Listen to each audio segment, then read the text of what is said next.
Sixers fans, I'm back. Daryl Morey finally did it. He's having a great offseason. Paul George signed with them last night around 3:30. We're going to get into all that. Before we get into all that, make sure you hit the like button. You hit the subscribe button. It helps me. It supports me. It's free. Make sure I go hit them buttons. All right. But without further ado, here go the intro. I can't believe he did it, I can't. So we've all been speculating, and the entire world and NBA world has been speculating that the Sixers would sign Paul George, or they were aggressive in signing Paul George, but nobody actually thought it was going to happen. Like, why would he leave the Clippers, who are now about to open a new arena? They're on the West Coast. He's with Kawhi. He's with James Harden. Like, why would he leave the West Coast and then come to Philly and play with Joel Embiid? He'll kind of be in the same situation with the injury-prone star, but he now has Tyrese Maxey. But anyway, like I said, the Sixers signed him last night, 3:30 a.m. The report came through. I randomly woke up when it came out, but 3:30 a.m. signed him to a $212 million contract, 4-year full max. He is now with Tyrese Maxey and Joel Embiid. They also re-signed Kelly Oubre. They signed Andre Drummond. They also signed Eric Gordon. They have some other pieces that need to work out, but this is a really good team, bro. I'm excited. This is all I wanted. This is all I wanted. I wanted them to pick a direction and stick to it and go all in. No more of this half in, half out nonsense. Like, if you're going to go all in, you want to win the championship, you're going to have to pay money. You're going to have to give up some assets, and you're going to have to actually go all in to do what you need to do and to go on and win a championship. So Paul George is that. He's that perfect fit as far as skill set next to Joel Embiid and Tyrese Maxey. Is he still the same Paul George from 27? No, he's 20. He's 34 now. Lost a little bit of his burst, a little bit of his athleticism, but he's still a seamless fit next to the two co-stars that they already have. And like I said before on prior episodes or prior talks about Paul George, the only problem that I had with signing him was his age, right? And that it was the age and it was the contract. I didn't want to sign a 34-year-old where when he's 38, the contract's still going to be massive. He's going to absolutely lose some of his basketball skill. Just happens with age. You're even seeing it with LeBron James, who is superhuman. But, like, it's going to happen. Like, nobody beats Father Time. But those are my only gripes about him. Other than that, like I always said, Paul George was the perfect fit. And now that the Sixers have him, I'm excited.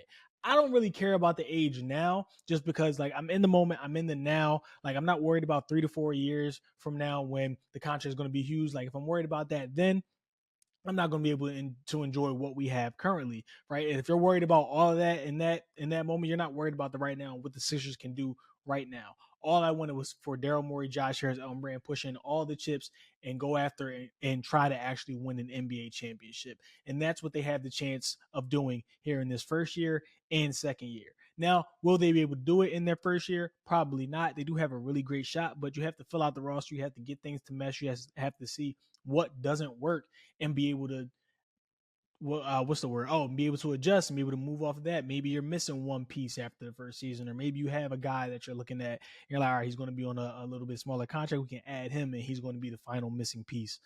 Kind of like what the Knicks did with the Mikal Bridges trade as they went all in.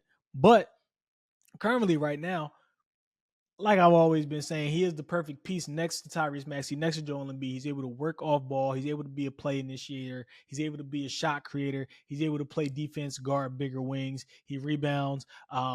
He shoots catch and shoot threes, which is a problem that we had with Tobias Harris. That was the problem that many people had with not wanting Brandon Ingram. So Paul George is really good at that. He shot 8 threes per game. He shot eight threes per game on 41% shooting. Was the best catch and shoot forward in the NBA. He's also the 7th best player in fourth quarter points in the NBA. So that's a huge for a team that needs a closer. The Sixers think they found the closer in Tyrese Maxey from last season, but now having the ability to have 2 of those closers and being clutch, it allows you to not have to give the ball to 7-2 Joel Embiid down in the paint or have him try to create on the perimeter where the whole defense is going to be focused on him and they're just going to rush him and try to force him into a turnover or a really bad shot. Now you have 2 guys on the perimeter that can create, get to the rim, hit a jumper. They're 3-level scorers.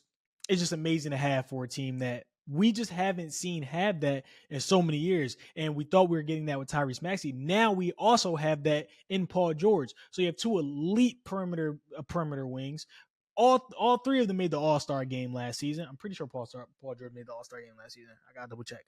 But just a seamless fit. Averaged 22.6 points per game last season, 5.2 rebounds, 3.5 assists. Like I said, seamless fit next to Joel Embiid and Tyrese Maxey, just because all of the things he can do and relieve pressure off of Joel Embiid, off of Tyrese Maxey, to where they are not the entire offense. And it also allows Joel Embiid to take a step back from the offense and allows him to play more of the Tim Duncan role, maybe focus a lot more on defense, maybe play a little bit more finesse game, and preserve his body going into the playoffs to when he gets into the playoffs. Then go crazy, bro. Be MVP Joel Embiid that the Sixers need in order to go win a championship, because you are the most unstoppable player in the NBA, and everybody knows it. So it's an amazing grab by Daryl Morey. I'm glad that he was able to get it done. Paul George even he wore an AI shirt, already pandering to the city, wore an AI shirt at the signing last night, which pretty much proves he was never going anywhere else. He was never going to the Clippers. He was never going to the Orlando Magic. The Sixers were always the team that he was going to go to and figure out and come. So it was all pretty difficult. Like, why would he leave the West Coast, come to cold Philly? But now we have him. He's here. He's here for 4 years. We'll deal with the contract stuff later, but it's an amazing grab. Like I said, and I'm just going to keep saying, a seamless fit next to Joel Embiid and Tyrese Maxey, and somebody you can actually depend on in the fourth quarter. And you can, to a certain extent, depend on him in the playoffs, because now Paul George won't be getting defended by the other team's best player or best perimeter defender. That's probably going to be the job. They're probably going to do that for Tyrese Maxey. And if they don't do that with Tyrese Maxey, now Maxey's facing another matchup to where he's not going to have to be guarded by the other team's best perimeter defender. It creates so many different avenues and ways for them to score. Like, you're still going to have to send 2 to 3 people at Joel Embiid. Now, what do you do when you have Tyrese Maxey and Paul George on the perimeter?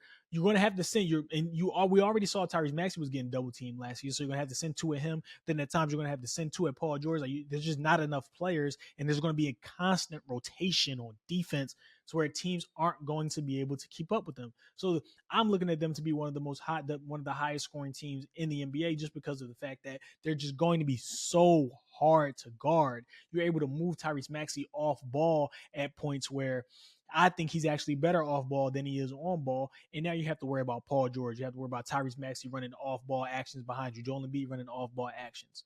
It's really important as well, as Joel Embiid has highest career average in assists last season, because he's figuring it out. Like, he's bought into Nick Nurse's system of making his teammates better. Now, when all the focus is on Joel Embiid, he's getting the ability to be able to see the floor better, and he's going to be able to find the cutters. He's going to be able to find Paul George for wide open catch and shoot threes. He's going to be able to find Tyrese Maxey for wide open catch and shoot threes. He's going to be able to find Kelly Oubre on those backdoor cuts. It's just amazing what Paul George is going to. He's just going to open up so much. And essentially, without giving up the assets, Sixers still have 4 first-round picks that they can go ahead and draft. I mean, they can go ahead and trade if they want to go get like a Lauri Markkanen. That's pretty much out of the realm possibility, depending on contracts and everything. But I mean, it is still a possibility, but probably not. It's probably unlikely. But they can go get a Lauri Markkanen. They can go get a Dorian Finney-Smith. Like, they have the assets to add to this team, which they're going to have to do for them to round it out pretty much. But they have the assets to go and do it. They still have $10 million cap space.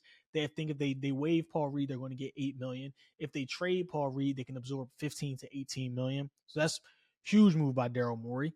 But just being able to replace Tobias Harris with Paul George is going to open up so much. Like, I saw somebody say, like, a bad Tobias Harris is a good Paul George. Wait.